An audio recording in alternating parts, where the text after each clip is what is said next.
Welcome back to Bisikan Horror Story. Jangan lupa like and subscribe. Aku sangat suka menari. Bagiku, melakukan gerakan balet adalah suatu hal yang mudah, karena aku memiliki bakat itu. Aku merentangkan tangan, mengangkat kedua kaki, sampai suatu malam, aku mendengar suara. Aku berjalan mengikuti sumber suaranya. Segera aku dekati, malah aku terjatuh. Kakiku sakit, susah digerakkan. Merasa seluruh badan lemas, aku duduk memeriksa lututku. Aku pun pergi ke dokter dan memeriksakan rasa sakit ini. Kata dokter, aku mengalami kelumpuhan kaki. Kelumpuhan atau paralisis adalah kondisi ketika satu atau beberapa bagian tubuh tidak dapat digerakkan. Kondisi ini dapat disebabkan oleh gangguan pada otot atau saraf, akibat cedera atau penyakit tertentu. Ucap Dokter Alim memberitahu aku. Rasanya kakiku seluruhnya lemas. Aku tidak pernah menyangka penyakit ini terjadi, sehingga aku tidak bisa menari. Suatu hari aku mendengar kabar jika Franz pelatihku mencari balerina baru. Kira-kira apakah Clara kamu mau jadi balerina utama untuk penampilan nanti di show besar? Tentu saja. Aku kesal kenapa aku diganti. Sejak hari itu aku merenung sampai sebuah bayangan itu muncul lagi. Aku berusaha mendekati, ada seorang gadis berwajah pucat. Kamu tahu, aku adalah korban Franz, si psikopat. Dia membuatku mati. Benarkah? Ya, tentu saja Franz Kagawa, pria keturunan Jepang itu adalah pelatihku. Aku jatuh cinta padanya. Kami berpacaran, lalu ia membunuhku dan membuang mayatku di sungai. Kenapa ia melakukan itu? Tanyaku heran. Karena aku tidak menuruti perintahnya, ucap gadis tersebut bercerita. Perintah apa? Otakku berasa deja vu. Aku seakan sulit percaya selama ini dikenal baik, santun, walaupun pribadinya agak sedikit tegas. Memang sih, Franz tertutup.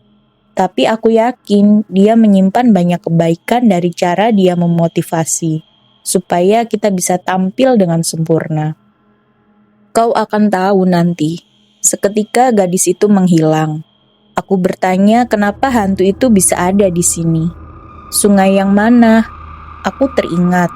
Sungai dekat sini tidak jauh dari lokasi tempat aku berangkat ke tempat les menari. Mendatangi lokasi, aku mengucapkan doa. Rasanya aku benar-benar ketakutan tentang cerita mengenai gadis itu. Penasaranku kian membuncah. Pernah terfikir olehku untuk berusaha mencari tahu. Tapi aku takut sekali kalau aku akan dikeluarkan dari sana. Terlebih kondisi aku yang buruk. Rizka, salah satu temanku di tempat les, berkata padaku, "Kamu kenapa akhir-akhir ini melamun? Apakah kamu sakit? Aku lihat kau sering melamun." Kakiku mengalami kelumpuhan. Sepertinya aku akan sulit menari. Ujarku mengatakan kejujuran. Rizka mendengar cerita aku langsung menganga. Pantas saja Clara Devina berdiri di sana, bukannya aku. Itulah yang akhirnya diketahui oleh Rizka. Percuma mengubah kenyataan dan mengelak. Ternyata semuanya benar. Akhirnya Rizka langsung pergi ke pantry, mengambil air, menjatuhkan gelas kala melihat bayangan muncul seperti sosok gadis berambut panjang dengan poni warnanya hitam. Suara khas kuntilanak terdengar. Rizka berlari, bertemu denganku dan memelukku. Aku heran sama sikapnya, mukanya pucat. Sebelum show dimulai, tersiar kabar jika Franz meninggal saat menuju perjalanan ke sini. dia mengalami kecelakaan. Aku tercengang, semua ulah hantu itu seharusnya tidak bertindak sejauh ini. Penampilan dari Clara kurang memukau, padahal sudah latihan. Kemudian panitia memberi nilai tinggi pada penampilan yang lain, yang lumayan memukau. Di show berikutnya, Clara berlatih cukup keras. Sekarang Franz diganti oleh Andrew. Andrew menunjukkan performa yang bagus dalam melatih. Semoga saja dia orang baik. Ternyata diam-diam hantu itu memperhatikan Clara. Ketika menari, keluar darah di lututnya, sehingga gadis itu berlari. Lalu Clara diganti olehku. Mana bisa aku mengikuti ritme musik dan bergerak lincah. Tapi semenjak itu aku bisa melakukan gerakan ini, mukjizat dari Allah. Aku bersyukur, ku gerakkan kaki ke atas, lalu melakukan split. Wah, aku tampak lincah mengikuti musik klasik. Selesai itu, Andre bertepuk tangan. Kabarnya jenazah dari Rani, gadis tersebut, berhasil diautopsi. Aku lega mendengarnya. Di saat show tiba, aku menemukan secari kertas.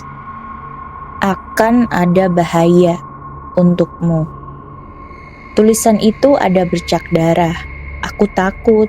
Siapa pengirim teror, apalagi ini? Aku menatap diri di cermin. Sosok lelaki dengan muka menyeramkan pucat pasi ada di sebelahku. Aku tidak boleh takut. Penampilan kedua itu aku. Aku menari mengikuti alur. Setelah selesai, semua berdecak kagum pada gerakanku. Kemudian aku menelpon Rizka. Tolong! Teriak mendesis saat aku menerima telepon. Rasanya seluruh tubuh aku terguncang.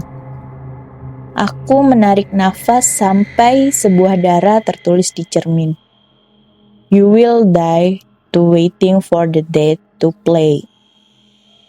Nafasku sesak. Aku segera mengambil air, berharap apa yang tertulis hanyalah ilusi belaka. Aku keluar dari ruanganku, ambil tas. Belum pengumuman, aku sudah kabur dari sini. Tanpa disangka, aku bertemu Andrew. Dia mengajakku kembali ke dalam, namun aku menolak. Hei, ada apa? Ceritakan padaku. Ada yang berniat. Tiba-tiba aku merasa ada seseorang laki-laki membawa tombak dengan pakaian serba hitam. Aku terus berlari keluar, kuambil kunci mobil. Pergi entah kemana, sampai aku bertemu Ustadz Zuki. Ia membantuku mengusir hantu itu, dan tubuh dari hantu itu terbakar. Kamu bisa baca ayat kursi dan Anas? Sini, bantu saya. Baik, jawabku pelan mengikuti instruksi dari Ustadz Zuki. Syukurlah aku selamat, ini berkat bantuan dari Ustadz Zuki. Berhutang budi padanya. Begitu baik padaku, padahal aku baru mengenalnya di dekat masjid ini. Andre mengatakan jika aku dinyatakan pemenang sejak saat itu, aku lebih mendekatkan diri pada Allah dan memperbanyak beribadah. Siapapun makhluk gaib di sana bisa ditaklukkan dengan seiringnya kita menjalankan perintah dari Yang Maha Kuasa tanpa meninggalkannya. Aku juga mengetahui rahasia dari Franz. Jika ternyata dia ingin memerintah menjadikan budak para penari di tempat lesnya, supaya bisa menghasilkan banyak uang, memforsir hingga kelelahan, melarang makan sembarangan, memaksa diet ketat, semata demi mendapatkan apa yang diinginkan. Aku tercengang ketika tahu dari diari milik Rani tersembunyi di lemari. Selama ini disimpan rapi di bawah handuk terselip. Aku kaget menemukan buku berwarna pink kusam. Dan cerita pun selesai.